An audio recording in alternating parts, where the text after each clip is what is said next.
आज के खत का नाम है त्रासदी। मुझे समझ नहीं आ रहा मैं त्रासदी किसे कहूं। गूगल पर सर्च करने पर त्रासदी का अर्थ आता है दुखांत रचना। दुखांत और रचना। चलिए शुरू करते हैं आज का खत। त्रासदी। मैं अब लिखना नहीं चाहता, ना मैं अब कुछ कहना चाहता हूं। त्रासदी, दुखांत रचना।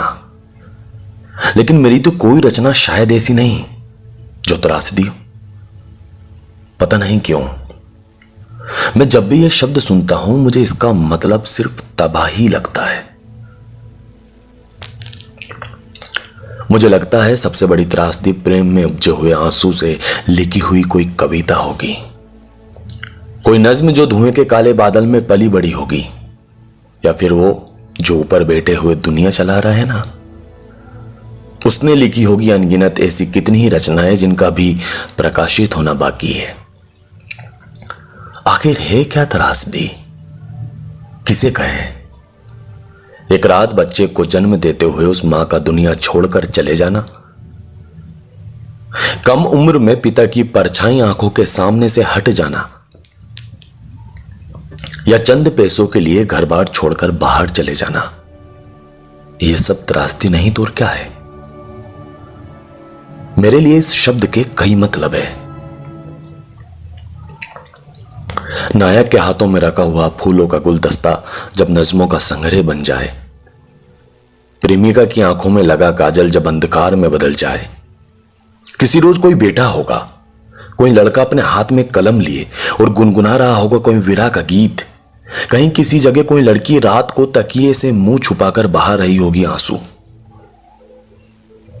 अकेले सुनसान अंधेरे में एक हाथ में सिगरेट और एक हाथ में कलम लिए बैठे भावनाओं का बर्फ हो जाना, यह है त्रासदी।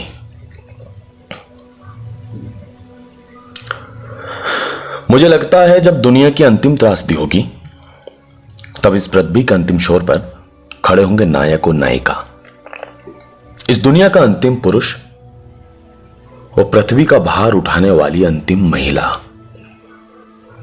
नायिका के एक हाथ में झोला होगा जिसमें प्रेम पड़ा होगा, कुछ श्रृंगार की सामग्री, आंसू से लिपटी हुई रात और भूख से तड़पता हुआ दिन। नायक के पास होगी एक संदूक जिसमें होगा रिश्तों का बोझ, धुंधली यादें, मुट्ठी भर जख्म, बेचैनी, जिम्मेदारियां। इन सभी को या तो फेंक देना चाहिए इतनी तेजी से कि पृथ्वी के इस छोर से आसमान तक पहुंच जाए सारी चीजें। फिर जब रात होगी तो सितारों की जगह चमक उठेंगी आंसू की बूंदें।